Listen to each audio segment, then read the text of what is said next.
at the Nova Music Festival. We remember the hundreds of our citizens who were dragged into the dungeons of Gaza, including 12 Americans, men and women, young and old, babies and elderly Holocaust survivors. My friends, Mr. President, Donald, these monsters take babies as hostages. In response to this barbaric attack on October 7th, Israel did what it had to do. With indomitable courage, we set out to defend our people, to defeat our enemies, and to release our hostages.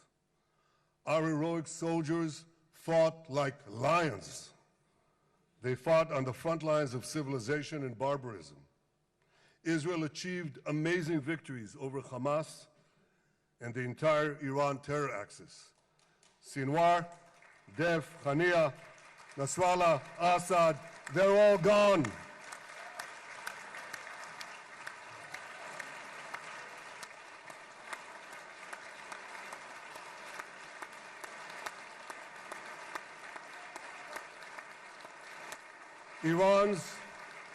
Iran's nuclear weapons and ballistic missile program, with your enormous help, Mr. President, rolled back. Half the Houthi leadership wiped out. But the price of this victory, the price of these victories, has been heavy. Nearly 2,000 of Israel's finest were lost, nearly half in battle. They left behind parents, spouses, siblings, and children. Their love and laughter, their promise and potential were lost forever. To the families of our fallen fighters, many of them are here, I say, I know the depth of your pain. I know the inconsolable grief that will accompany you for the rest of your lives. The State of Israel bows its head in eternal gratitude to our fallen heroes. Because of these heroes, our nation will survive. Because of these heroes, our nations will thrive. And because of these heroes, our nation will have peace. Mr. President, thousands of our brave soldiers were also wounded, suffering terrible blows to body and soul. Brave soldiers like Ari Spitz. Ari is an American. Ari is an American Israeli who was injured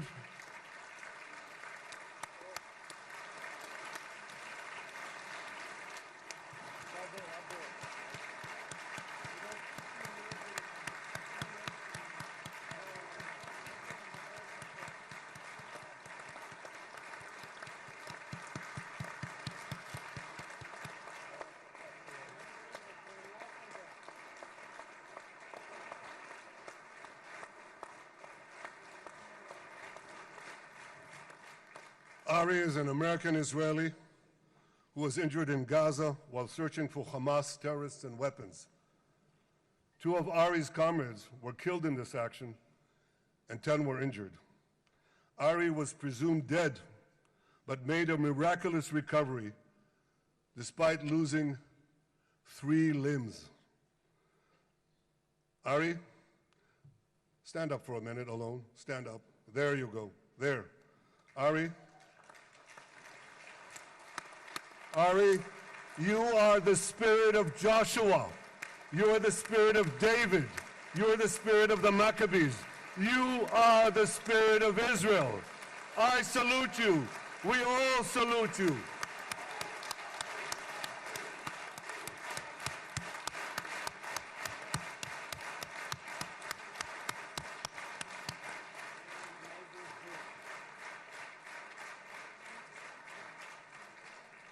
Sabine Tassa of Kibbutz Netiv HaAsara is watching us today from the Israeli consulate in Los Angeles. Sabine lost her husband and her oldest son on October 7th. She is the mother of 3 other boys. 2 of them, Cohen and Shai, witnessed their father jump on a Hamas grenade to save his 2 sons.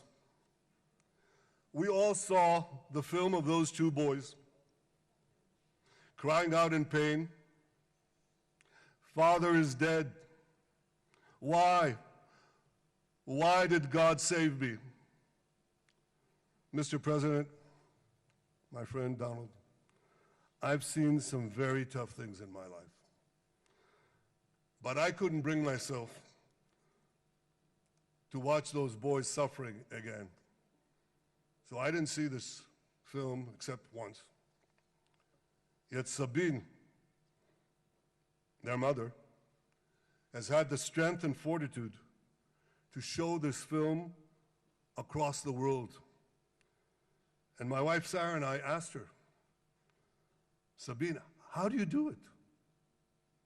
Why do you do it?" And she answered, "I do it to show the entire world the monsters Israel is fighting and the justice of our cause." This is what she's doing once again in Los Angeles. Sabine, you can hear me now, so I want to tell you on behalf of all of us, you embody the spirit of our biblical heroines, Deborah, Ruth, and Esther. You too are the spirit of Israel, and we all salute you.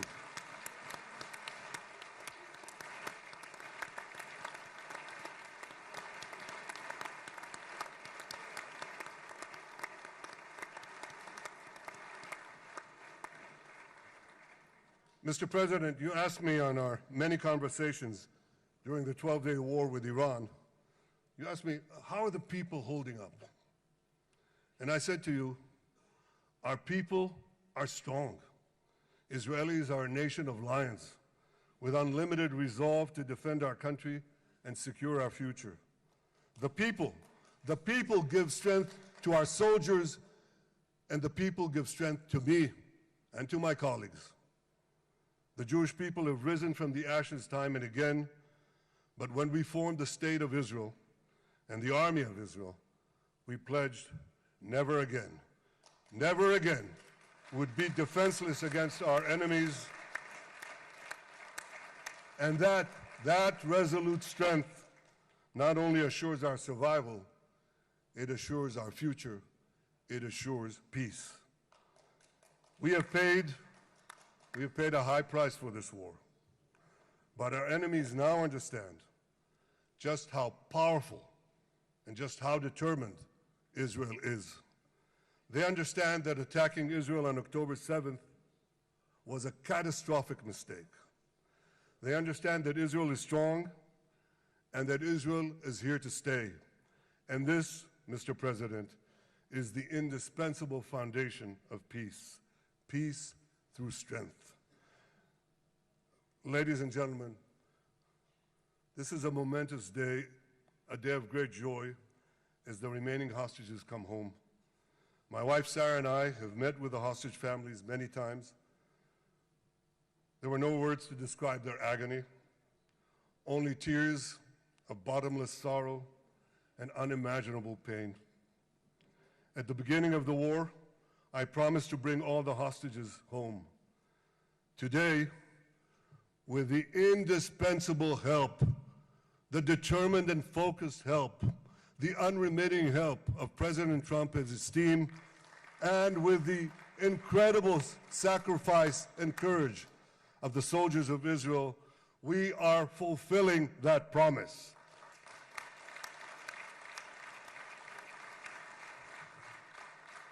It has been a long journey to get here. In the first week of the war, our brave soldiers put military pressure on Hamas, and the international community put diplomatic pressure on them. This enabled us to secure the release of over 100 hostages. In heroic rescue attempts behind enemy lines, Israel's special forces rescued 8 live hostages and brought back the remains of dozens more. But as time went on, We all know what happened. The diplomatic pressure was turned on its head. More and more governments bought into Hamas's false propaganda. More and more governments succumbed to anti-Semitic mobs in their own countries. They just turned on Israel. They called for us to surrender to Hamas demands, just leave Gaza immediately, they said, end the war without committing to disarm Hamas, without committing to demilitarize Gaza. Had Israel succumbed to those demands, not only would Sinwar, Nasrallah, Assad, and Iran's missile and nuclear program remain intact. Not only that, because in no time, the Hamas killers would be back on the border fence, ready to repeat the horrors of October 7th again and again, as they vowed to do. But just at that point of maximum pressure on Israel, a man named Donald J. Trump was elected President of the United States.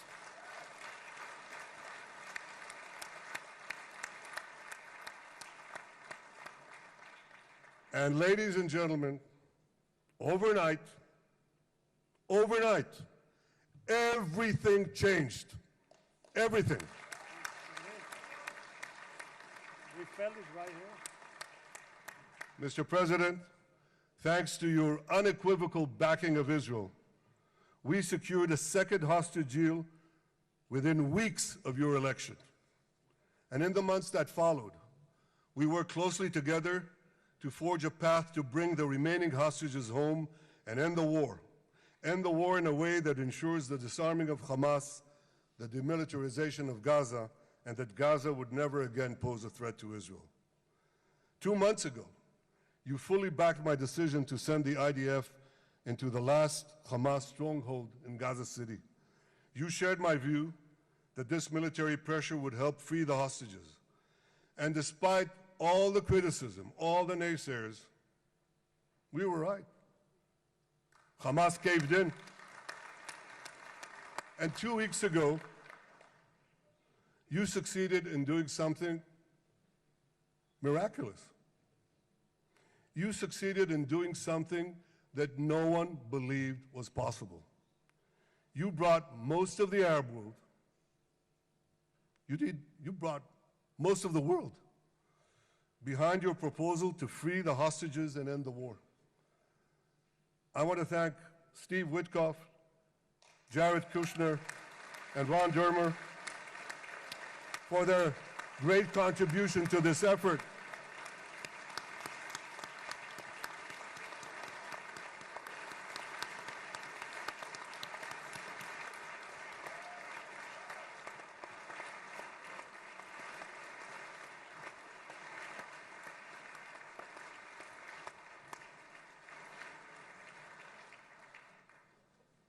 And I want to thank our negotiating team.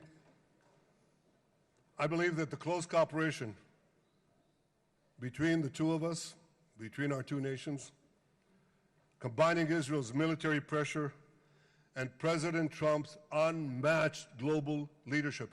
I have to tell you, I've seen a lot of American presidents. I've seen them all in the time that I've been here, and I've been here quite a lot of time. I've never seen anyone move the world so quickly, so decisively, so resolutely as our friend President Donald J. Trump.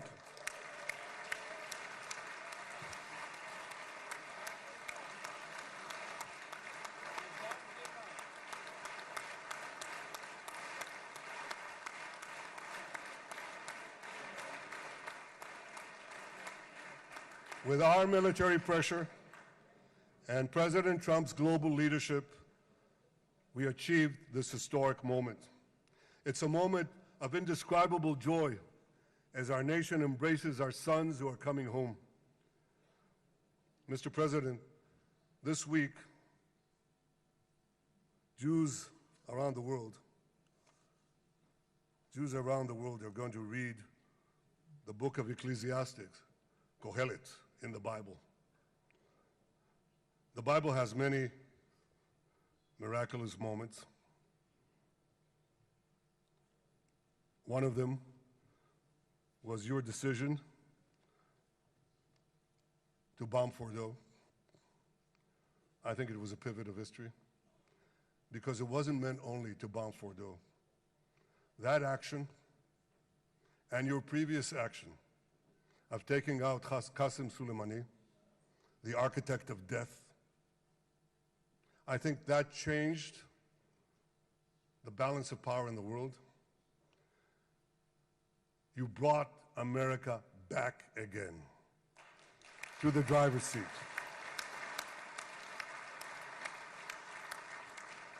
Now, I said that we're going to read this week the book of Ecclesiastes. It's not a book of action. It's a book of meditations, of thought, a perspective on life and on death. And in this book, we read the immortal words of King Solomon. To everything there is a season, and a time for every matter under heaven. Et milchama ve'et shalom. A time for peace and a time for war. The last 2 years have been a time of war. The coming years will hopefully be a time for peace.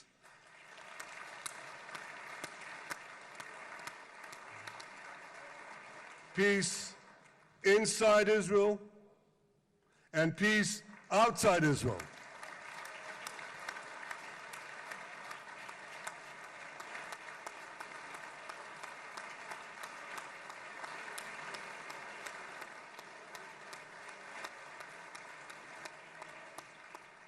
I look forward to continuing marching with you on the path we paved together with the Abraham Accords.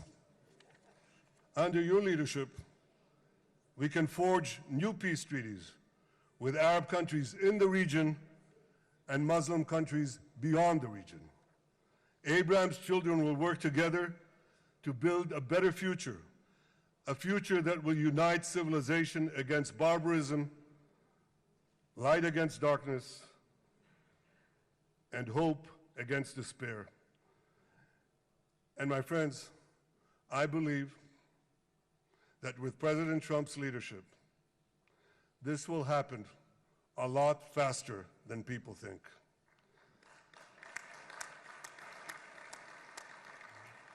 As Prime Minister of Israel, I extend my hand to hold those who seek peace with us. No one wants peace more than the people of Israel. Israel will always remain vigilant in defending itself, and Israel will always remain full of hope. Hope is our national anthem. Hope is our creed. Hope is our strength. It is time, my friends, to realize that hope and expand the circle of peace. Mr. President, thank you for all you have done for us. I have submitted your nomination to be the first non-Israeli recipient of the Israel Prize, Israel's highest award. As to that other prize, just a question of time, you'll get it. But I want you to get the Israel Prize, our highest award, to our greatest friend.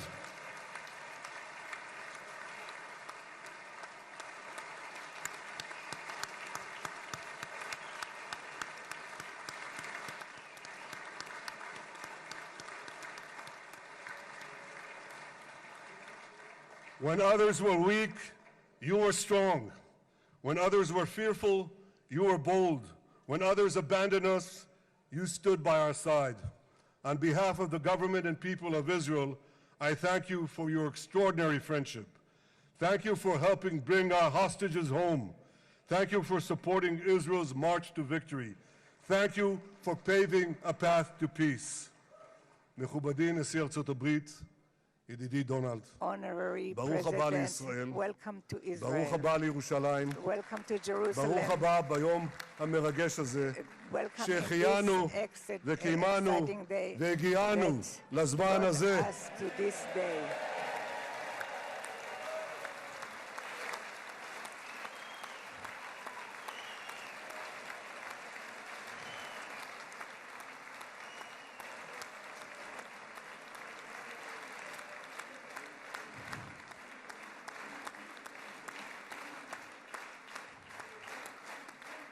May God bless you and your family, Mr. President.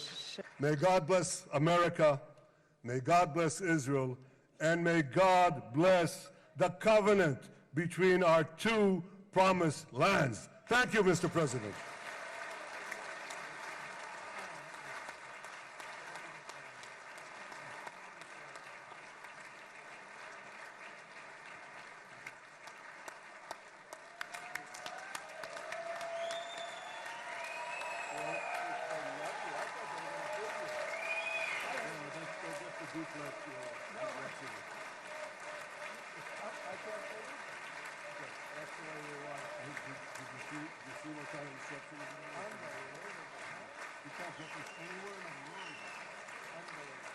But you'll get it in the world. Thank you.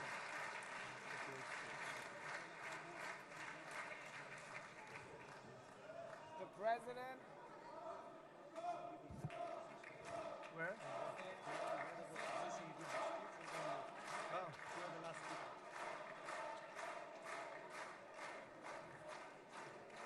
Come on up, opposition. Come on, opposition.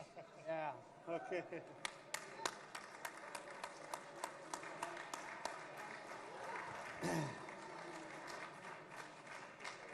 אני מתכבד להזמין כעת את ראש האופוזיציה, חבר הכנסת יאיר לפיד.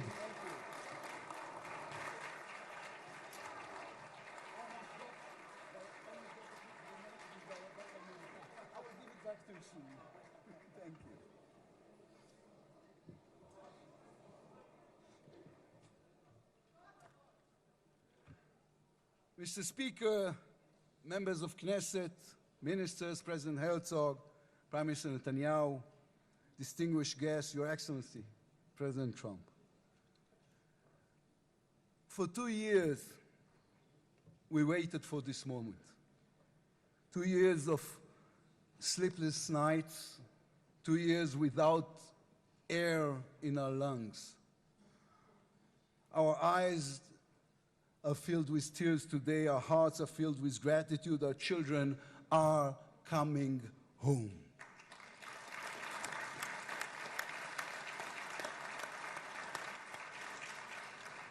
In the Babylonian Talmud, a sacred book of the Jewish people, it is written, whoever destroys one life, it is as though he destroyed an entire world, and whoever saves one life, it is though as he has saved an entire world. Mr. President, you have saved the lives of our hostages.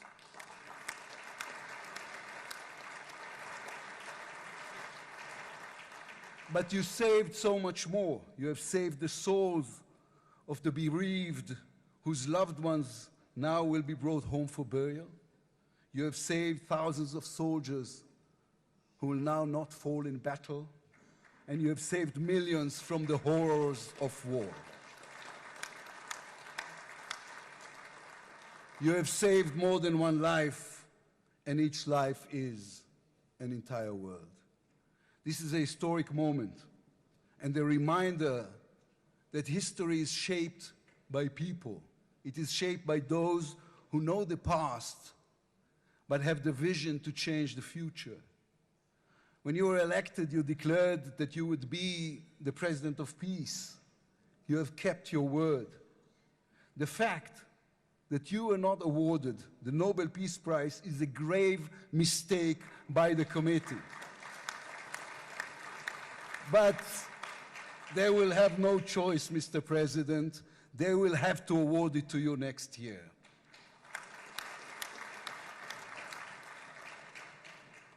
Peace will not come by waiting. It will come by building, by reaching out, and by daring once again to believe. You, Mr. President, have done the unimaginable. We will be eternally grateful. But we also need to take responsibility.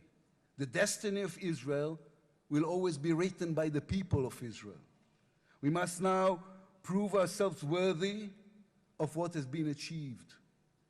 From its founding, Israel has said to the world that our strength, our power, rest upon our values. Israel is the strongest country in the Middle East because we are the only democracy in the Middle East. Because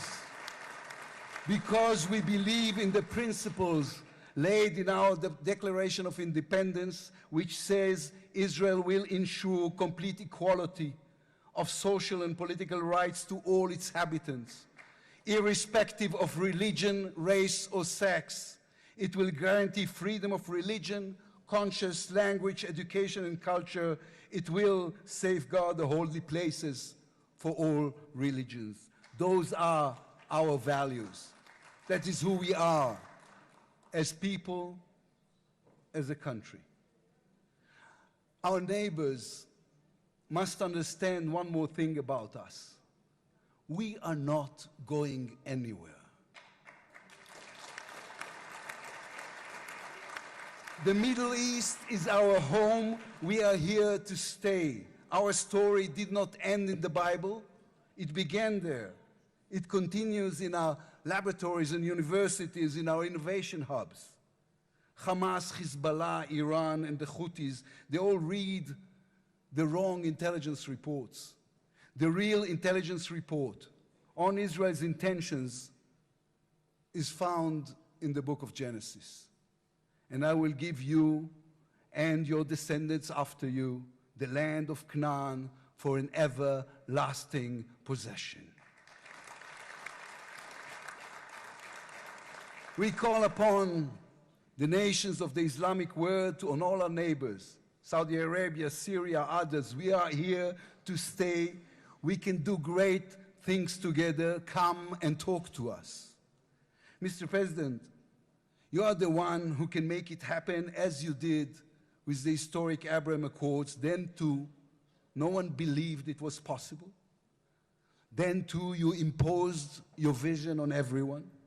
While others spoke of difficulties, you created opportunity. You can be the one to bring the next wave of peace. The people of Israel support this. They want this.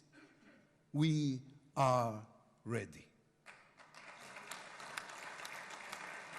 And you can later today in Egypt with your unbelievably talented team, my friends Steve Witkoff, Jared Kushner, Marco Rubio, Pete Hegseth, forge a regional alliance that will change not only the Middle East, but the entire world. After 2 years of war, the peoples of this region should look around and ask themselves, whose situation is better? Those who chose the path of peace or those who chose the path of war? Those who invested in their people, in the education of their children, in science and education and technology, or those who invested in hate and in violence? From here I say to all those who demonstrated against Israel these past 2 years, on the streets of London and Rome, in Paris and in Columbia University. I do not represent the government. As you know, I am the leader of the opposition. And I tell you, then, you were deceived.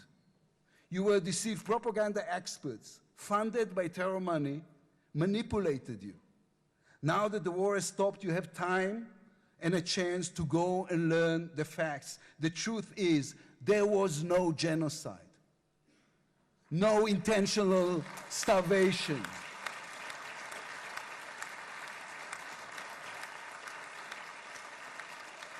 The truth is, there was an army and a country fighting in the most complicated conditions imaginable against terrorists who send their own children to die for a follow-up, who use their own children as human shields.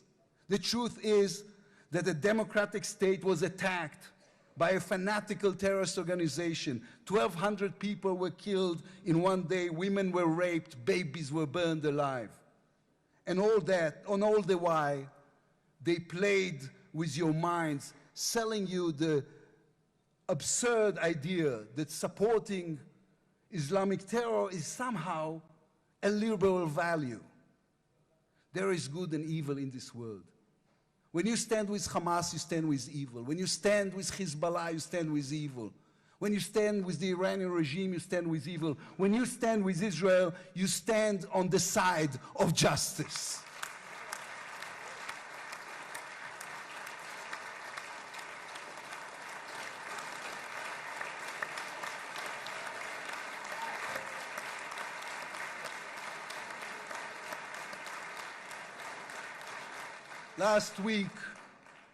Last week I attended the 7th October memorial ceremony.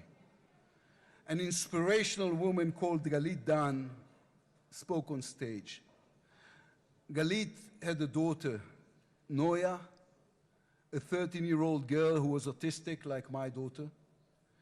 And Noya was full of light. She loved Harry Potter. On that dark day, Noya was sleeping at her grandmother's, Carmela's house in Kibbutz Nir Oz. Carmela was 80 years old. Their bodies, grandmother and granddaughter, were found embraced. They were murdered together. On stage at the ceremony, Galit said a sentence that moved us all. We don't want revenge, she said. We want redemption. Today, the redemption begins. Israel has endured 2 terrible years on the battlefield and in the international arena. But in those 2 years, we also rediscovered our own greatness. We remember how good we can be, our pilots who took control of the skies over Iran, our industries leading the world in technology, our civil society, which reached out to help every victim of the war. We will move forward toward a different future. Our heroic soldiers who saved us all will fold away their uniforms and rise as teachers and engineers, scientists and innovators, investors and small business owners. We will never be able to repay the debt to those who sacrificed everything these past years, to those who, as President Lincoln said, gave the last full measure of devotion. We can only be worthy of them, worthy of their sacrifice. Mr. President, allow me to speak also to the businessman in you, the deal maker who understands value. If there were one stock in the world I would invest in today, it is the state of Israel. If there were one nation that deserves unrestricted access to GPU chips, to AI and SMR technologies, to American markets, it is the state of Israel. Israel's future is intertwined with our eternal alliance, our strategic and moral covenant with our greatest friends, the United States of America. This war is over. We will always need to stay vigilant, to guard against those who seek our destruction.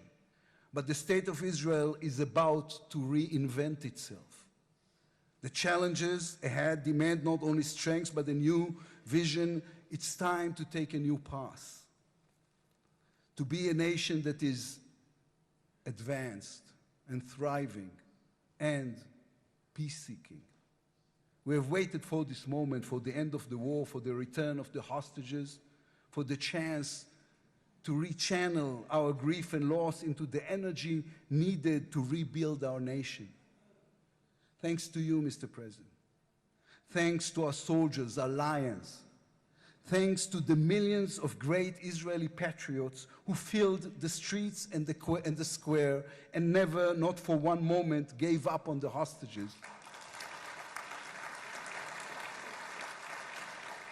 Thanks to all of them, the strength within us can now rise, succeed, and build for our future and for our children. Thank you very much. God bless the United States of America. Am Israel Chai.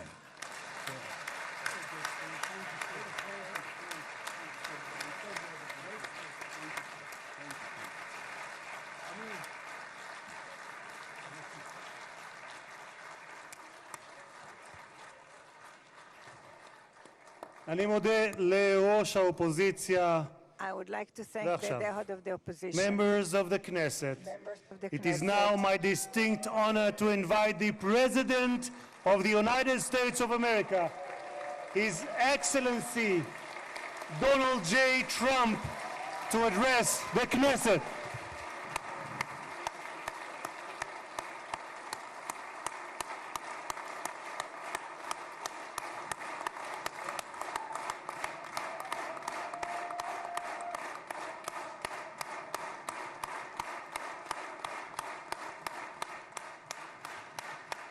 Thank you very much. Thank you. Thank you very much, everybody. It's a great honor. Nice place. Very nice place. Mr. President, Mr. Prime Minister, Mr. Speaker, esteemed members of the Knesset and cherished citizens of Israel, we gather on a day of profound joy, of soaring hope, of renewed faith, and above all, a day to give our deepest thanks to the Almighty God of Abraham, Isaac, and Jacob.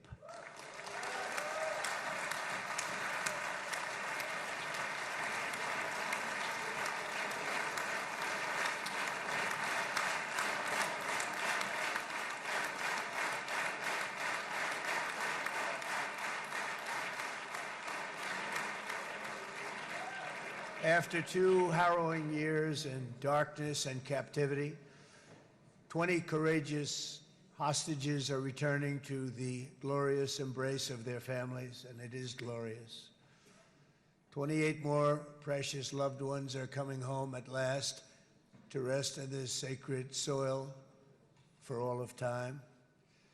And after so many years of unceasing war and endless danger, today the skies are calm, the guns are silent, the sirens are still, and the sun rises on a holy land that is finally at peace, a land and a region that will live, God willing, in peace for all eternity.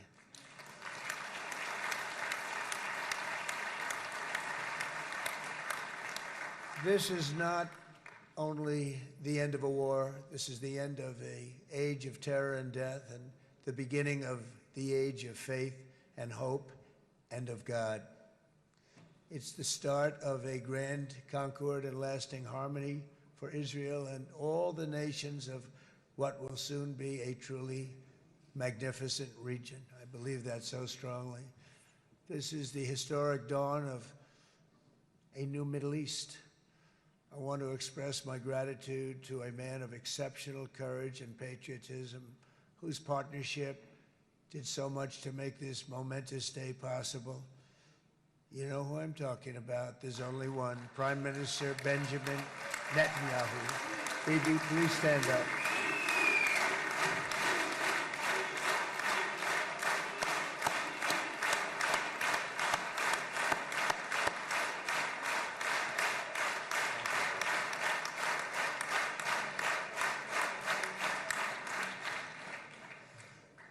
And he is not easy, I want to tell you. He's not the easiest guy to deal with, but that's what makes him great. That's what makes him great.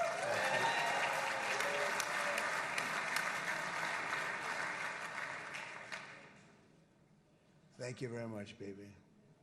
Great job.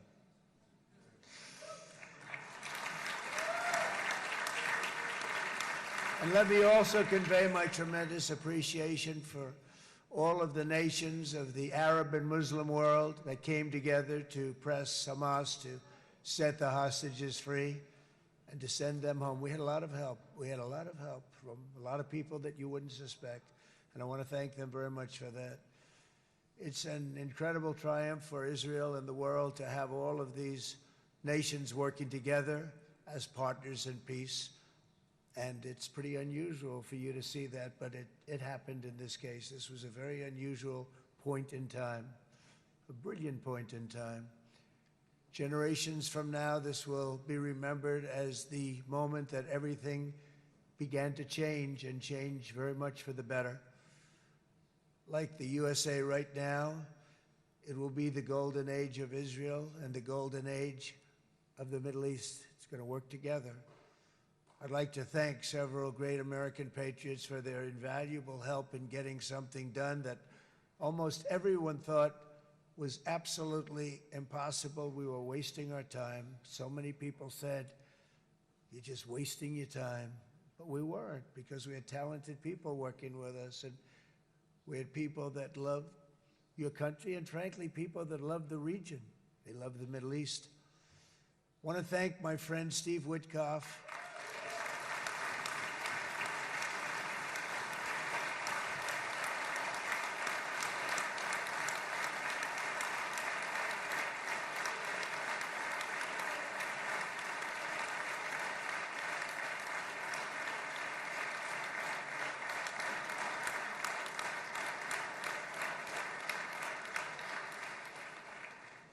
You know, Steve was chosen by me. He never did this before, but I knew him as a few things. He was a great businessman, but I know a lot of great businessmen, to be honest with you. He had tremendous negotiating skills, but I know a lot of people that negotiate pretty well, although it is an art. But there are people that can negotiate pretty well. But most importantly with Steve, he's just a great guy. Everybody loved him. Everybody. I mean, I know some negotiators that are so good, but you wouldn't have had peace in the Middle East. Would be in World War III right now with some of these guys. Everybody loves Steve, and they respect him, and they somehow can relate to him. I've known him for many years, and I've seen it over and over again. להוציא את חבר הכנסת עודה, להוציא אותו מהאולם, להוציא אותו מיד, החוצה, החוצה. Please expel this Knesset member. Please expel this Knesset member. להוציא גם את חבר הכנסת כסיף. להוציא את חבר הכנסת כסיף מהאולם. Expel Knesset member Kasif out of the hall.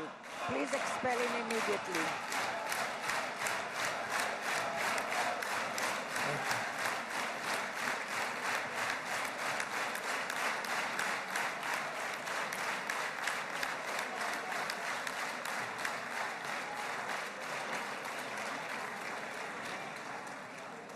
Sorry for that, Mr. President. I'm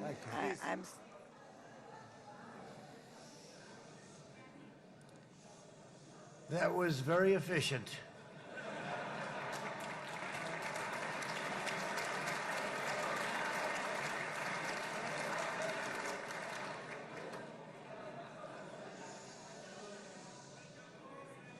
So back to Steve. He's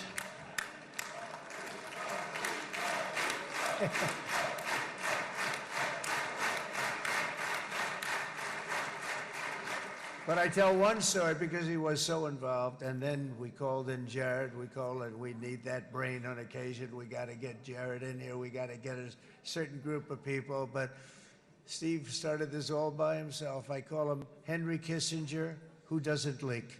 Okay? Henry is a big leaker. He leaked. Steve doesn't leak. Steve just wants to get the job done. He wants to do what's right. But I'll give you just a quick story because, as you know, he's working on the war with Russia and Ukraine, a war that would have never happened if I were president. A shame. 7,000 young soldiers a week are being killed. More than that this last week. It's a shame. It should have never happened. But it did happen, and we won the race, and I took over this horrible war that's been raging, and I thought it would be easily settled. I thought it was a hell of a lot easier than doing what we just did very successfully with Israel and a lot of other people.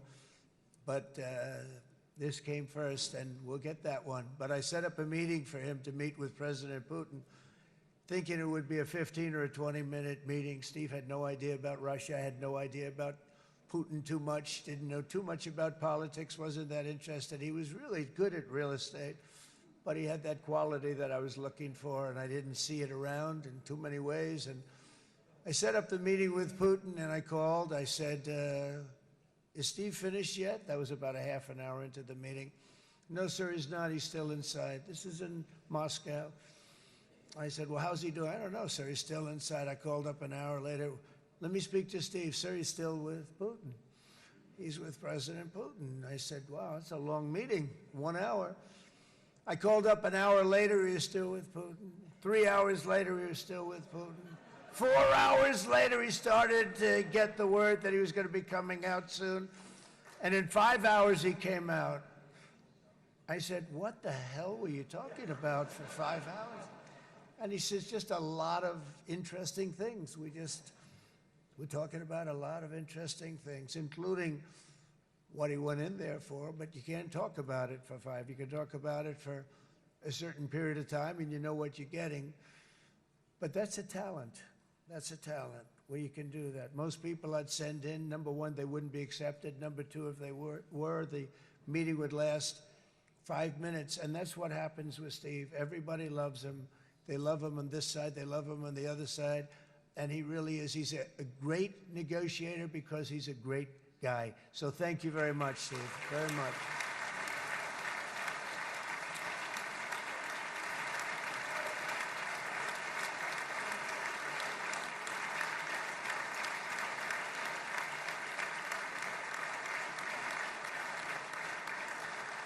And let me also give a very special thanks to someone who truly loves Israel.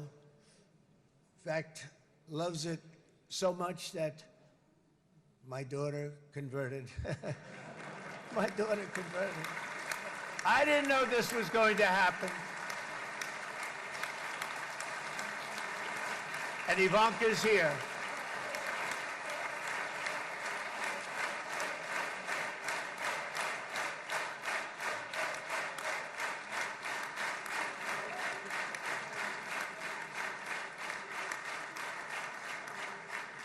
And Bibi, you do know this was not in the cards for me. You understand that.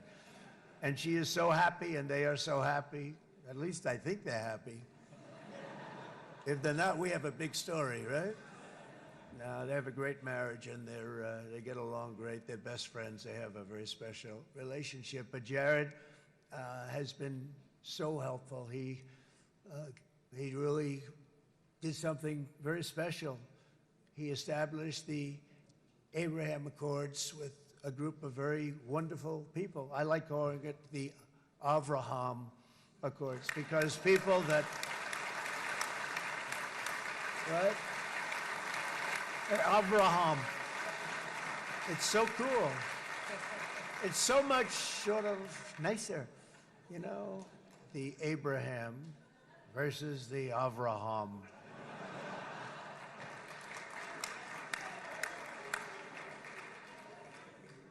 I just don't want to sound too sanctimonious when I do it, so, you know, I sort of split it up. This way we keep everybody happy. But we have some very great talent, and they have no excuses for anything that's taken place, because we had some unbelievably good people working on this. And then you're going to add a man named Marco Rubio, who is also here. That's right.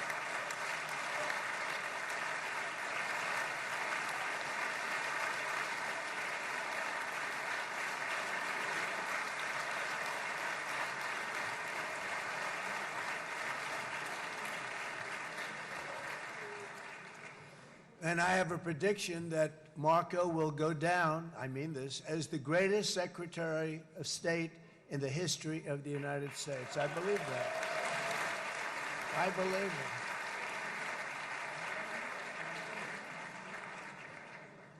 it. And he and I, you know, we really fought it out. You remember, he was tough. He was nasty. Who the hell thought this was going to happen, Marco, right? And now I'm saying he's going to go down as the greatest. He will. He was always smart and sharp, and people respect him. And then we have somebody who's young, but an unbelievable leader. I saw it a long time ago, and he's turned out to be even better than we thought. Right, Susie? I think even better. And that's Pete Hegseth, who is our Secretary of War, formerly Secretary of Defense.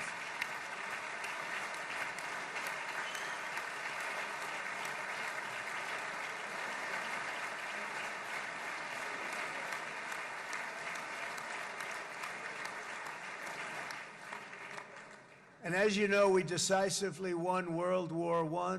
We decisively won World War II decisively. And everything in between and everything before it, we won everything. And then they had the brilliant idea of changing the name from war, you know, it was war, to defense. And with that went a certain thinking. And we fought in a very politically correct way after that. We always had the strongest military, and now we have a stronger military than we've ever had before. Because of my first term, I've totally rebuilt the military, every aspect of it. But we have, if you think, we settled 8 wars in 8 months. I'm now including this one, by the way, if that's okay. They may say, well, that was quick, because yesterday I was saying 7, but now I can say 8. The hostages are back. The hostages are back.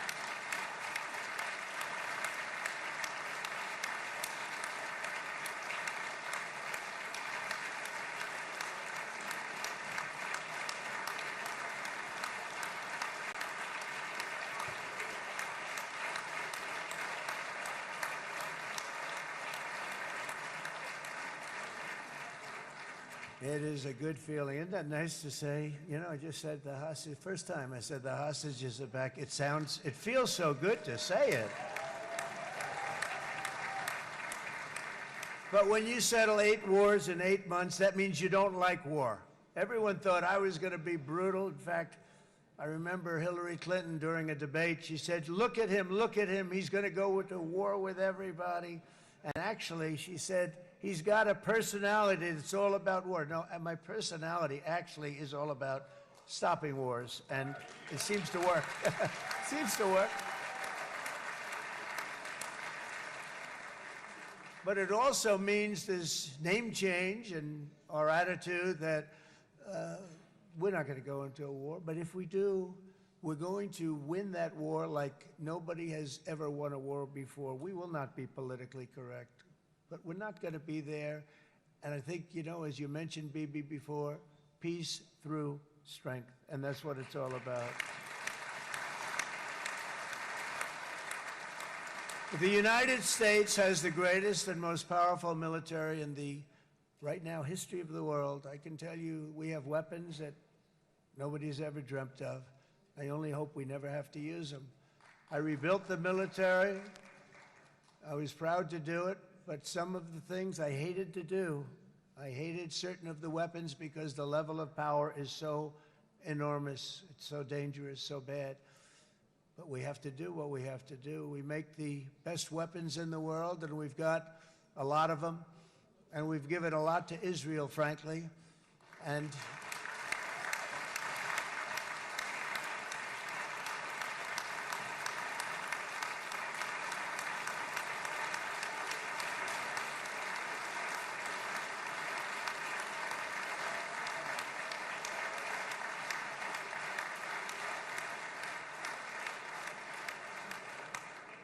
I mean, Bibi would call me so many times, can you get me this weapon, that weapon, that weapon? Some of them I never heard of, Bibi, and I made them.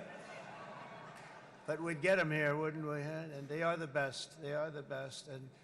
But you used them well. It also takes people that know how to use them. And you obviously used them very well. But so many that Israel became strong and powerful, which ultimately led to peace. That's what led to peace. So as we celebrate today, let us remember how this nightmare of depravity and death all began. 2 years ago, on the eve of the Simchat Torah holiday, thousands of innocent Israeli civilians were attacked by terrorists, and one of the most evil and heinous desecrations of innocent life the world has ever seen, the worst slaughter of Jews since the Holocaust. The cruelty of October 7th struck to the core of humanity itself. Nobody could believe what they were witnessing. The United States of America grieved alongside you, and we mourned for our own citizens who were so viciously taken that day.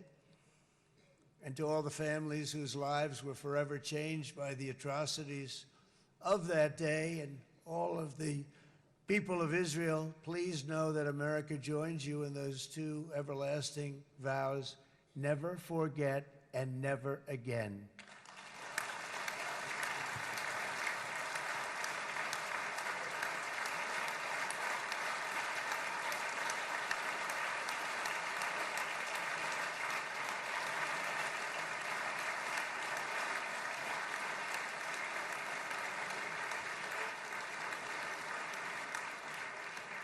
From October 7th until this week, Israel has been a nation at war, enduring burdens that only a proud and faithful people could withstand. It was a very tough period of time. For so many families across this land, it has been years since you've known a single day of true peace. But now at last, not only for Israelis, but also for Palestinians and for many others, the long and painful nightmare is finally over. And as the dust settles, the smoke fades, the debris is removed, and the ashes cleaned from the air, the day that breaks on a region transformed, and a beautiful and much brighter future appears suddenly within your reach. This is now a very exciting time for Israel and for the entire Middle East, because all across the Middle East, the forces of chaos, terror, and ruin that have plagued the region for decades now stand weakened, isolated, and totally defeated. A new coalition of proud and responsible nations is emerging, and because of us, the enemies of all civilization are in retreat. Thanks to the bravery and incredible skill of the Israeli Defense Forces and Operation Rising Lion,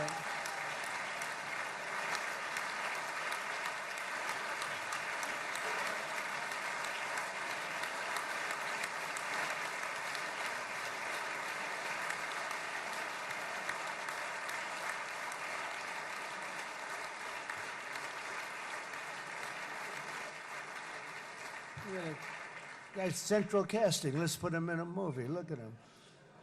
Great job. And my people loved working with you. Loved it. They worked so well together. But many of Iran's top terrorists, including nuclear scientists and commanders, have been extinguished from this earth. And with Operation Midnight Hammer, boy, that's a great name for that, what we did last June. The United States military flew 7 of those beautiful B-2 bombers. They look so beautiful all of a sudden. They were always, I thought they were pretty planes. I had no idea they could do what they did. In fact, we just ordered 28 more of them. A little updated version. We ordered a whole pile of them. And almost 100 other planes went with them, including fighter jets. We had 52 tankers, big, beautiful, brand new tankers that were loading them up 4 or 5 times. They've traveled 37 hours back and forth, think of that. But we had tankers all over the sky for all the other planes. We had the F-22s, the F-35s, F-16s. We had a hell of a lot of planes.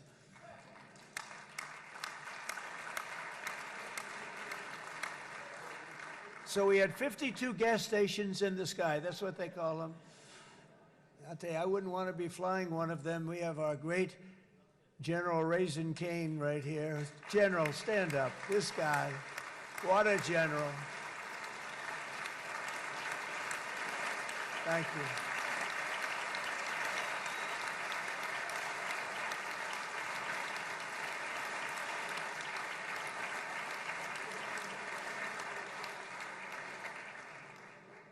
I asked General Cain, I said, you know, we're having problems with ISIS, and I was in Washington, and I asked, how long would it take to defeat ISIS? And my Washington generals told me, 3, 4, maybe 5 years, sir. I said, I don't get it. We got the best equipment in the world. Why? So I flew to Iraq, and I met with a man named Cain. He said, what's your first name? He said, they call me Raisin, sir. I said, wait a minute, your name is Raisin Cain? I've been looking for you for a long time. You gotta be kidding. So they told me 3, 4, 5 years to defeat ISIS. And I sit down with him and I say, why is it? I flew there in the dark of night. I landed, I'll never forget it. It was quite a trip. I'm glad I made it because I met him. I said, could I ask you, General? I come down. He's standing with another general and a sergeant. Everybody was like central casting. They could go into a movie right now. Between him and you guys over here, we could get rich making movies, okay? And they got along so great. That's the beautiful thing, that your military and our military, Bibi, got along so great. But I was told by the television generals in Washington, we have the best equipment in the world. Why is it taking so long? And they said, 4 years. I said, so let me ask you, Raisin, how long would it take you to defeat ISIS? Sir, we can do it in 3 weeks, but you'll probably have some time left over. I said, you gotta be kidding. What the hell are you talking about? They said 4 years. I said, well, sir, look, it's not my place to say, but you're asking me the question. What you have to do is you hit them from the west, you hit them from the north, you hit them from the south, you hit them above, you hit them below. I said, so why didn't they do it? And he didn't want to speak badly of his superiors, which is hard to believe they were his superiors. It should have been the other way around a long time ago, because he's the one that did Operation Hammer. It was flawless. It was flawless. It was absolutely flawless. And I said, so you really think you can do it in 4 weeks? Yes, sir, 100%. You have to do it differently than they were doing it. They were using one base, and it was hundreds of miles away. And he says, we have all these portable bases all over the Middle East. And they didn't want to use them because they didn't want to offend the country where the portable, they wouldn't have even known what the hell the planes were going up, right? They wouldn't have known, but he said, no, they didn't want to defend anybody, offend anybody, but we can do it in 4 weeks. I said, you sure about that? I'm going to call you back. I'll call you back on Monday. I'm going back to Washington. But you think 4 weeks? Yes, sir, I think we can do it in 4 weeks. We'll have time left over. So I call him on Monday. I say, you think you can do it? 4 weeks. I said, go ahead and do it. He did it. I'll tell you, he did it in 4 weeks, less than 4 weeks. So, General, stand up, please. Again, this is a real general. This is not a television general. He doesn't want to go on television.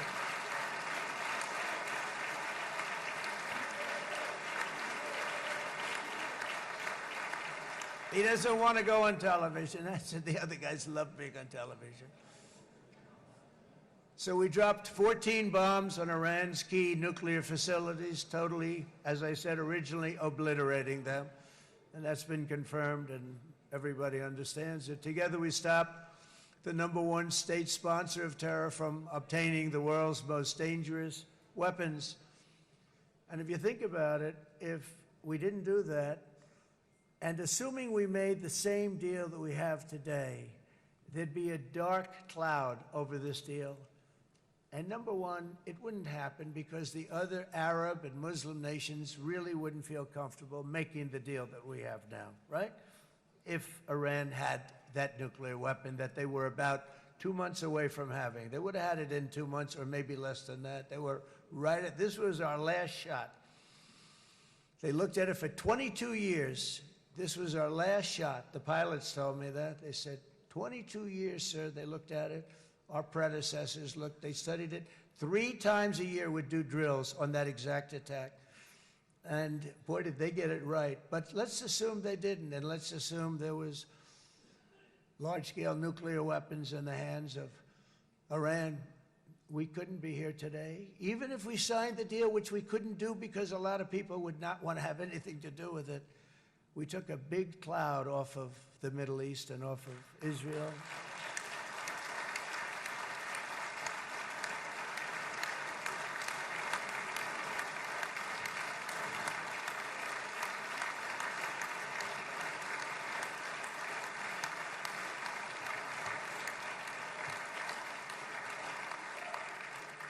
And it was my honor to help.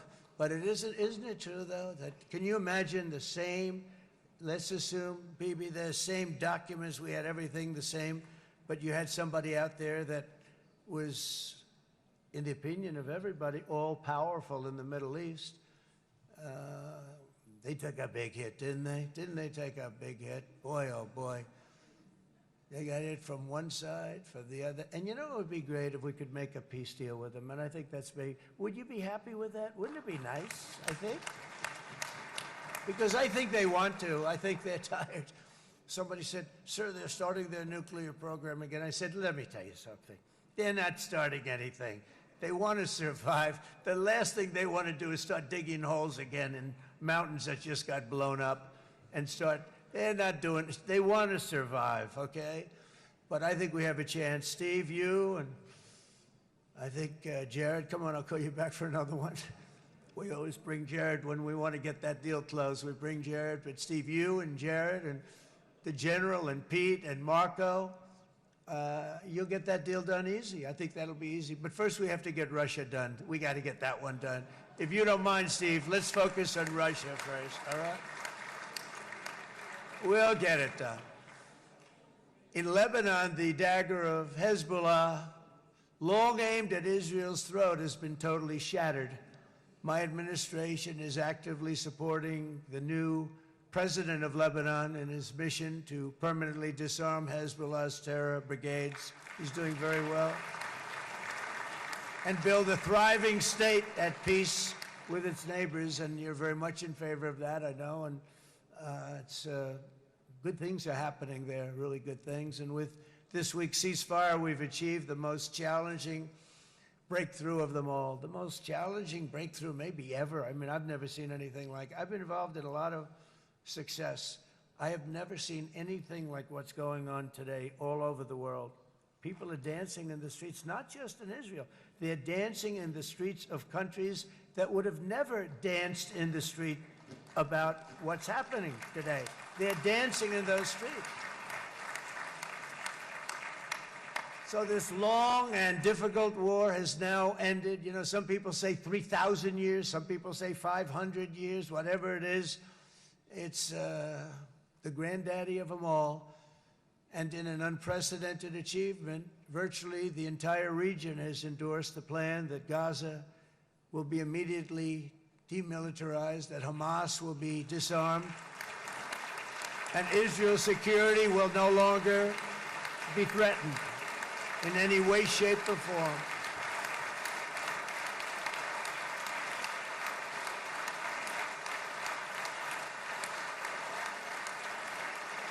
So Israel, with our help, has won all that they can by force of arms. You've won. I mean, you've won.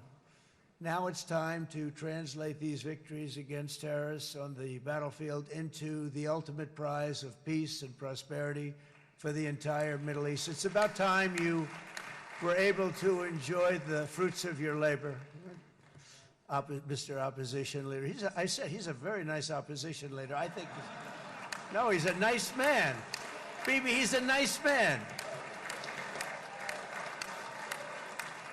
Good. He knows what he's doing, right? No, a very nice guy. Well, see, now you can be a little bit nicer, Bibi, because you're not at war anymore, Bibi.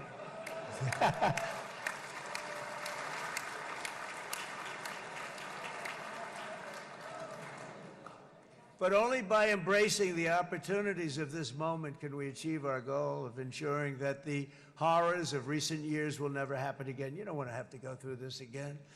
8 years ago, I came to this region on a very special first trip abroad as the President of the United States. I came here very early at your request.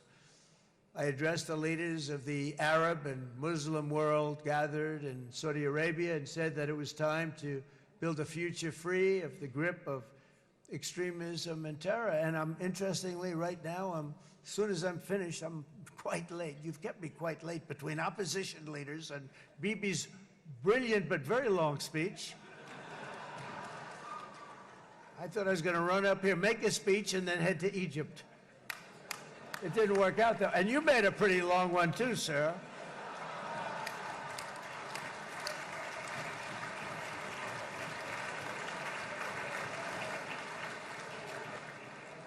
But I liked what you all said. It could be worse. Supposing on top of it, I didn't like what you said. That would be no good, Ron, would it? Ron, you did a great job, by the way, Ron.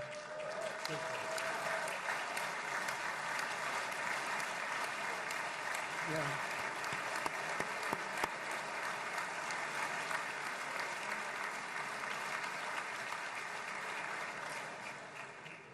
So I'm going to be meeting, actually, in a little while, I'm going to be meeting with the most powerful, the richest nations, really, in the world, although now, with the tariffs, the United States is by far the richest nation in the world, as you probably have been reading.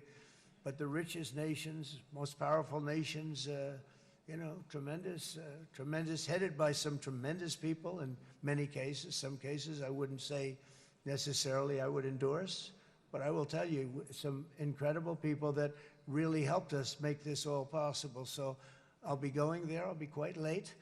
They might not be there by the time I get there, but we're going to give it a shot. But the journey we started back then led to the crushing defeat of the ISIS caliphate, to the monumental Abraham Accords, and ultimately to the historic ceasefire this week, in which many of those same nations really played a very pivotal role, I have to tell you. Steve will tell you that. Jared will tell you that. Together, we've shown that peace is not just a hope that we can dream about. It's a reality we can build upon day by day, person by person, and nation by nation. And because of that, the Middle East is finally ready to embrace its extraordinary potential. You have extraordinary potential in this region. It should now be clear to everyone throughout the region that decades of fomenting terrorism and extremism, jihadism and anti-Semitism have not worked. They haven't worked. They've been a disaster. They've just killed. They've killed. They've backfired completely and totally. They've just totally backfired. Everything that you thought, take it worst case, it's turned out to be worse than that. They have not worked. From Gaza to Iran, those bitter hatreds have delivered nothing but misery, suffering, failure, and death. They've served not to weaken Israel, but to annihilate the very forces that did the most to foment this hatred. And it's really, I mean, everybody that's tried it has become irrelevant. Meanwhile, we've seen those nations that set aside their differences, reached across ancient divides, and pursued engagement are now among the most successful in the region. They're getting along with Israel, and they're doing great.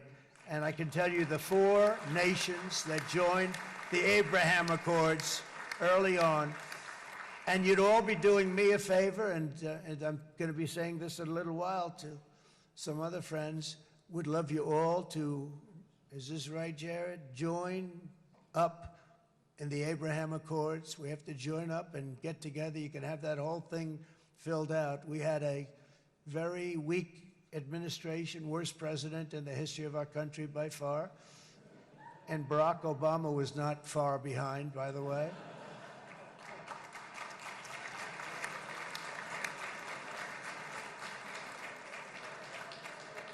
And they did nothing with this incredible document, the Abraham Accords, but now you can fill them up. Now you have peace, you have people that really like Israel, I'll tell you what, and they like Israel a lot more today than they did even 5 weeks ago. You've made a lot of, you've come back strong, because it was getting to be a little nasty out there in the world, and ultimately the world wins. You can't beat the world always.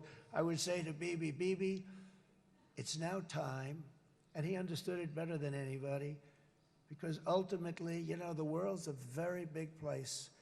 And I've said a lot. I said, this piece of land is very small. It's unbelievable what you've done with that tiny, you look at a map even of just, not the world, the Middle East, and you have this little dot. And think of what you've done. It's incredible. It's incredible.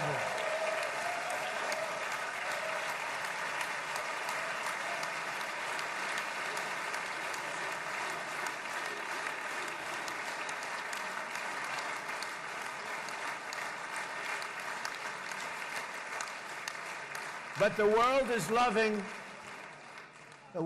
loving Israel again. And I said to Bibi, you know, the world is big and it's strong. And Ron, ultimately, the world wins. And we don't have to worry about that now. But there was getting to be a period of time over the last few months, you know, the world wanted peace and Israel wanted peace. Everybody did. Everybody did. And what a victory it's been, right? What a victory it's been. If you would have gone on for 3, 4 more years, keep fighting, fighting, fighting, it was getting bad. It was getting heated.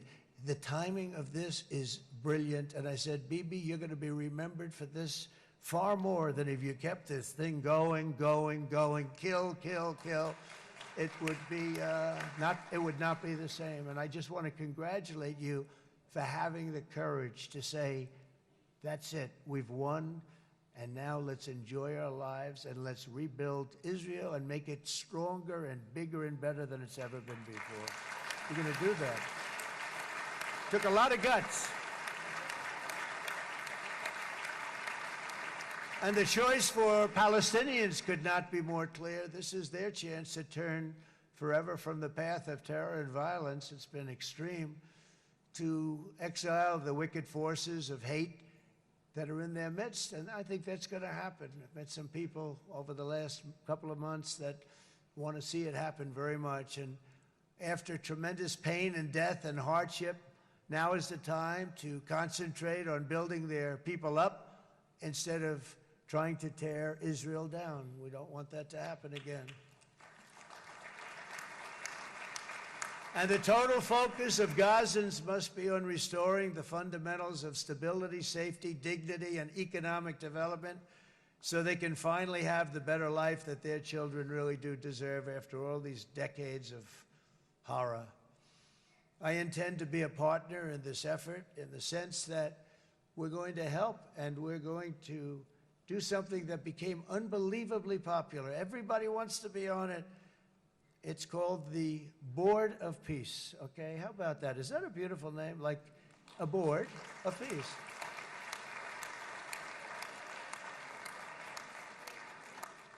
The only bad thing from my standpoint, every single nation involved has asked me to be the chair, and I'll tell you, I'm very busy.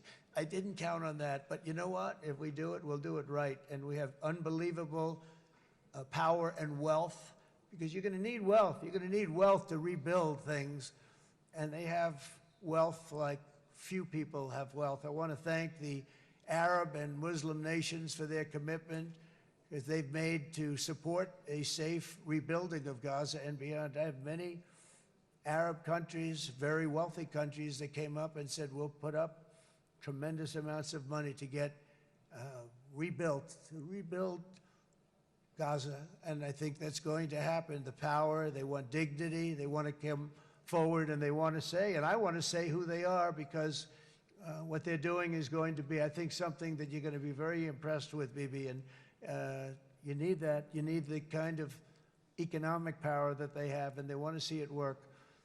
And they want to see it be safe. And they want to see it be good for Israel, too. And as much money as it will be, and it's a lot, as you can see, it's a lot. For these countries, it's relatively little relative to their worth. It's really a lot of money like most people could never even conceive, but for these countries, it's not that much, especially because it ensures success and stability in the Middle East, which is what they want to see. So many of them will be with us in Egypt in a little while, I think. I'm not sure. They may be gone. They may have taken their Boeing 747s and left. I said, what kind of a plane do you fly? 747. I said, that's a large plane. No, they may have. Steve, do you think they've left on their their brand new Boeing 747s? Or I don't know. We're going to find out soon. It's going to be a big story. There'll be 2 people left, and they'll be the 2 poorest ones.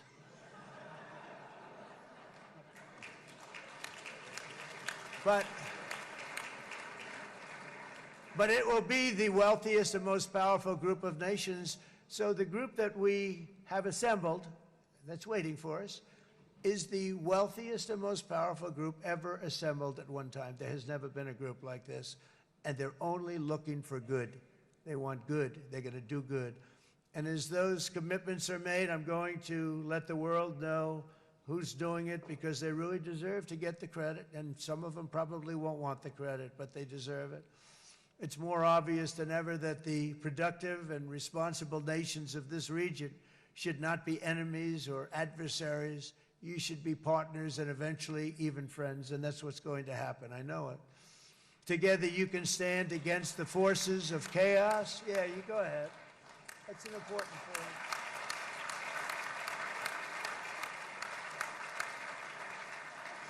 Because you can stand against the forces of chaos that threatened all of your interests, and it's always a big threat, and unleash incredible prosperity and opportunity for all the people of these lands, and that's what's going to happen. You're going to unleash numbers and success, the likes of which Israel has never been able to think of, because you're so firm, and you should be, and you've done the right thing in defending yourself. You're not going to have to worry so much about it. You've won, and now you can build, and you can do things that you never even thought possible.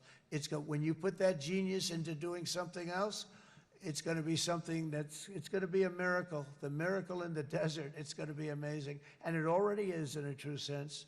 But it'll be wonderful when you can spend time thinking about other than war and defense and offense also. To that end, it's my firm hope and dream, frankly, that together the Abraham Accords will turn out to be everything that we thought they would. Those 4 countries were very, very brave in doing it. They did it at a very early point, and every single one of them benefits unbelievably financially. And if you noticed, even in this bad period that we just went through, they all remained a member of the Abraham Accords. They've done unbelievably well. And you know who you are, and I want to thank you. And they've stayed because of loyalty, but they've also stayed because it was really good business. They've made a lot of money being members, and you're going to all, I hope that every one of the countries that we're seeking, Jared, I hope they join quickly. No games, no nothing. Just join, get it. It's going to be a great peacemaker. It's really going to bring it together beyond anybody's wildest dream. So instead of building fortresses to keep enemies at bay, the nations of this region should be building infrastructure to weave your commerce closer together, because you've got to compete with the big world out there in commerce now. It's a different kind of competition. Instead of making weapons and missiles, the wealth of this region should flow to schools and medicine, industry, and frankly, the new hot thing, artificial intelligence. It's a lot of intelligence they're going to have to be thrown off to pay back these sums of money that they're doing. But that's really the hot one. And I might say that the United States, a year ago, was a dead country. I say it to people. I heard it first from the King of Saudi Arabia. I then heard it from UAE. I heard it from Qatar. I heard it from many other countries. A year ago, the United States of America was a dead country. Now it's the hottest country anywhere in the world. It is the hottest. There's no question about it.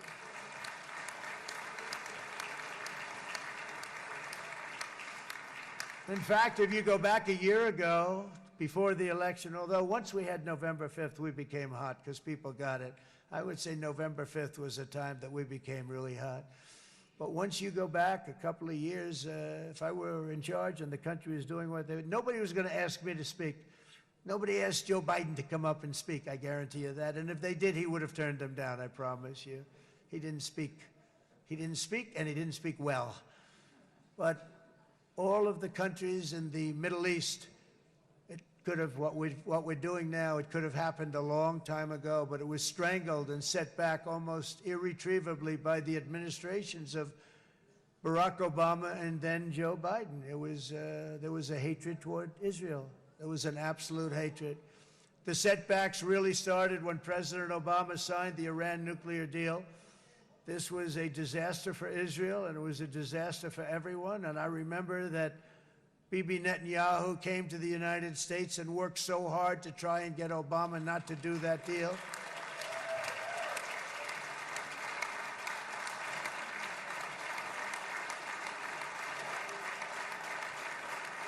He worked so hard. But it was like talking to a wall. I remember him telling me it was like talking to a wall. They wanted to go with Iran. They chose Iran, frankly, over a lot of other good nations, but specifically Israel. And that was the beginning of a very bad period of time. You had Obama go out, and the Iran nuclear deal turned out to be a disaster. And by the way, I terminated the Iran nuclear deal, and I was very proud to do it.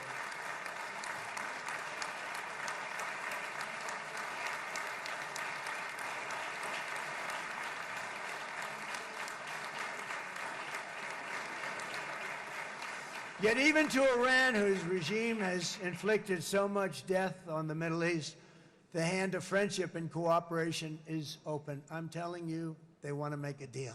That's all I do in my life. I make deals. I'm good at it. I've always been good at it. And I know when they want. Even if they said, we don't want to make a deal, I can tell you they want to make a deal. All right, they do. They want to make a deal, and we're going to see if we can do something, because this is crazy what's happening, and we're not going to have this anymore.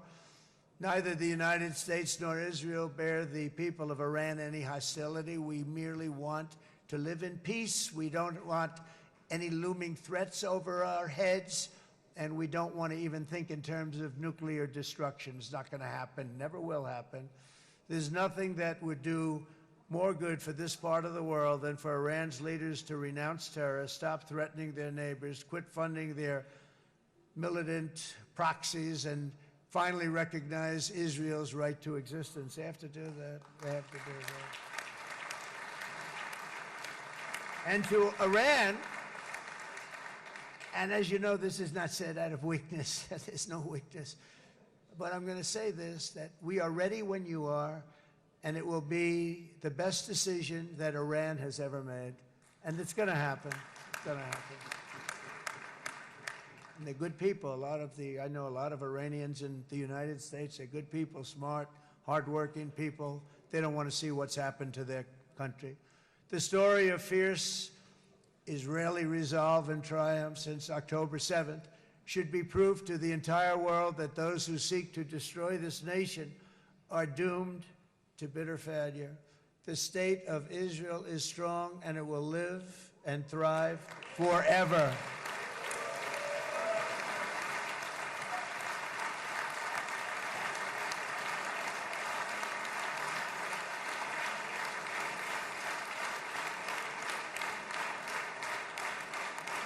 And that is why Israel will always remain a vital ally of the United States of America. Israelis share our values, field one of the world's most powerful militaries. You really do. You have an amazing, what a job you've done. And have one of the most innovative economies on earth. Those are just a few of the reasons why I'm proud to be the best friend that Israel has ever had. And they all say it in the White House. They all say it. I guess it's true because everybody says it, Bibi. You said it today. Thank you. But as president, I terminated the disastrous Iran nuclear deal, and ultimately I terminated Iran's nuclear program with things called B-2 bombers. It was swift, and it was accurate, and it was a military beauty. I authorized the spending of billions of dollars, which went to Israel's defense, as you know. And after years of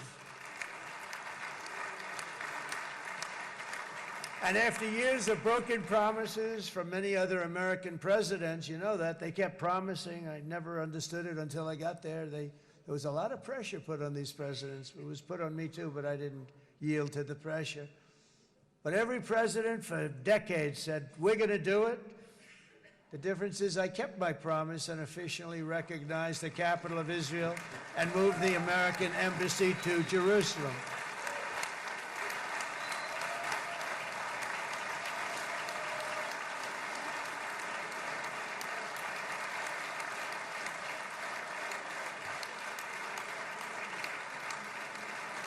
Isn't that right, Miriam? Look at Miriam. She's back there. Stand up, Miriam. Stand up.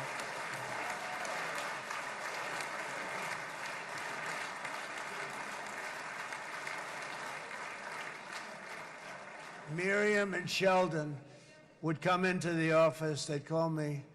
He'd call me. I think they had more trips to the White House than anybody else I can think of. Look at her sitting there so innocently. She's got 60 billion in the bank, 60 billion. And I think she's saying no more. And she loves Israel, but she loves it, and they would come in, and her husband was a very aggressive man, but I loved him. He was a very aggressive, very supportive of me. And he'd call up, can I come over and see you?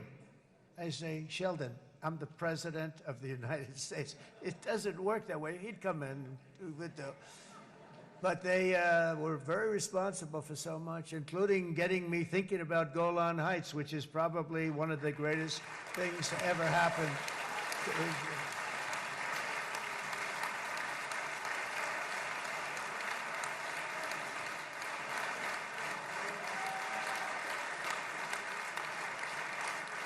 Miriam, stand up, please. She really is. I mean, she loves this country.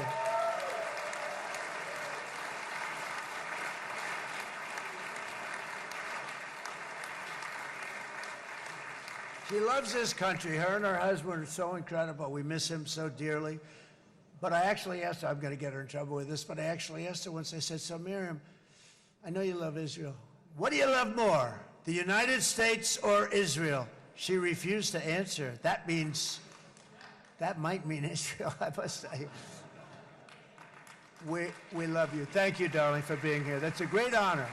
Great honor. She's a wonderful woman. She is a great woman. I've always stood for the people of this community, and I always will. I'll always be with you. I'm always going to be with you. I guess maybe something could happen to change my mind. Somebody that's really stupid gets into office and wants to do really bad things, but that's about it. We don't think we're going to have that happen. I hope we're not going to have that happen. And this man is a good man right here. These two men are good men right here.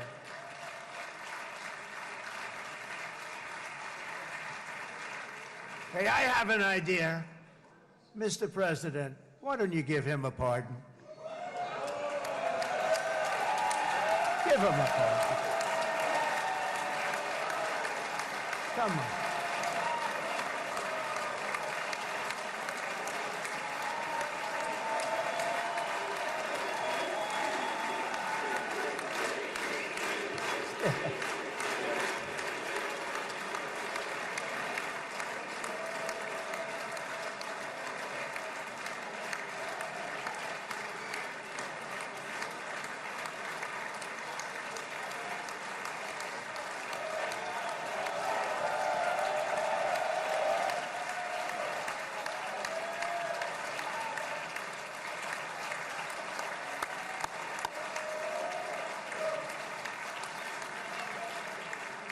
By the way, that was not in the speech, as you probably know. But I happen to like this gentleman right over here, and it just seems to make so much sense. You know, whether we like it or not, this has been one of the greatest wartime presidents.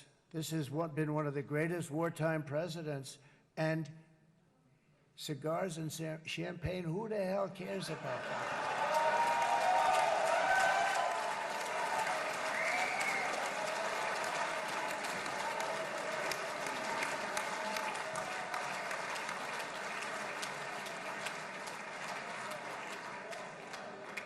All right, enough controversy for the day, right? Actually, I don't think it's very controversial. So, you know, I mean, I see so popular. You are a very popular man. You know why? Because you know how to win.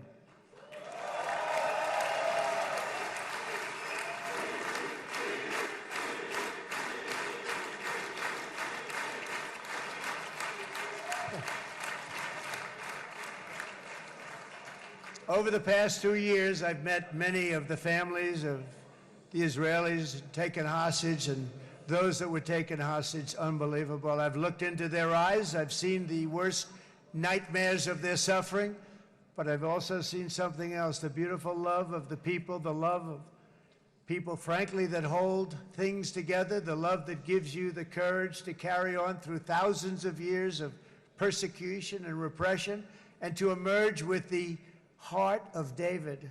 It's the heart of David. It's that love that's defeated the enemies of civilization, built this incredible country and this unbelievable economy, and forged one of the great democracies of the world. That is why it's a true honor to stand here today and address this assembly in your ancient and eternal now capital, Jerusalem. I'm proud to have helped in that regard. This city and this nation stand as living proof that a much brighter future for this entire region is truly within our grasp. For thousands of years, Jerusalem has been a home to Christians, Jews, Muslims, and people of all ethnicities and creeds. This is the holy center of the world's three great Abrahamic faiths. I like that too. Adorned, it's the first time I've seen that word in a while. Adorned with their sacred sites and alive with their pilgrims and visitors from every corner of the globe. But here between the Western Wall, the Temple Mount, and the hill called Calvary, people of every faith and background live, work, pray, serve, and raise their families side by side, and they do it with love. This example is just one of the modern miracles that Israel has given to the world. And just in closing, the leaders in this chamber know better than anyone else the challenges of this harmony, and it's been easily won. No, it hasn't. It has not been. It's been so tough, but it has been, some say, a miracle. What you've done is a miracle. Look at your size. Look at your chances when it all started.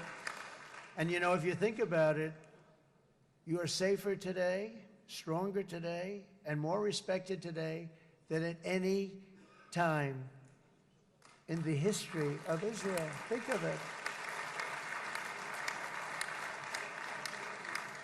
People used to say it wouldn't exist. They don't say that anymore, do they?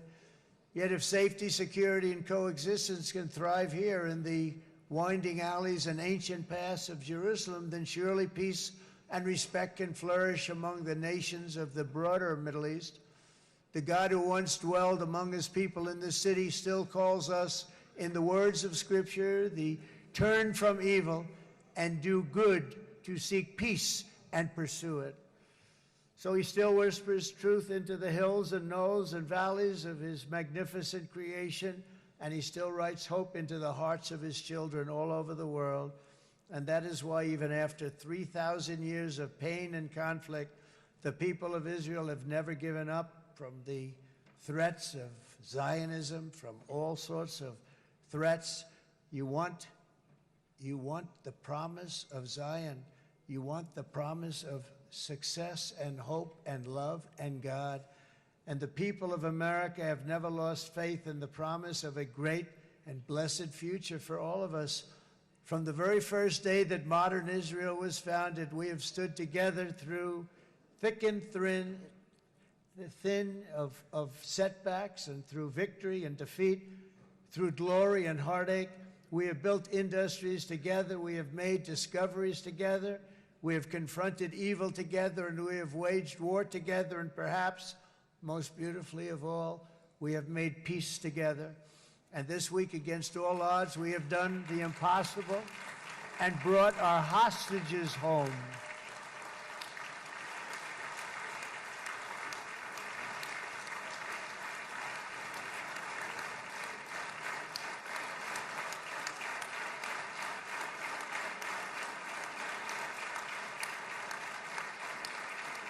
So now we're going to forge a future that is worthy of our heritage. We're going to build a legacy that all the people of this region can be proud of.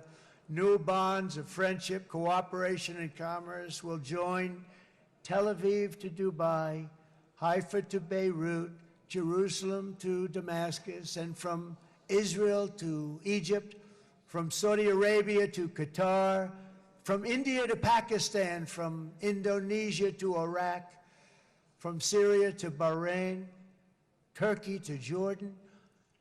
the United Arab Emirates to Oman, and Armenia to Azerbaijan, another war that I just settled. We are going to have hope, harmony, opportunity, and happiness here in the spiritual and geographic center of the entire world. That's what you are. Israel, America, and all of the nations of the Middle East will soon be safer, stronger, greater, and more prosperous than ever before.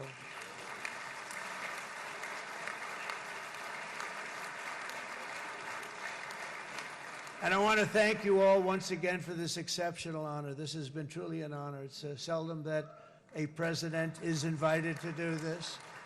And I love Israel. I'm with you all the way.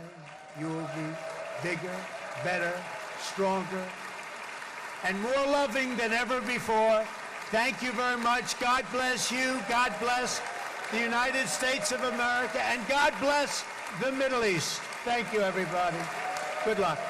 Thank you very much. Thank you.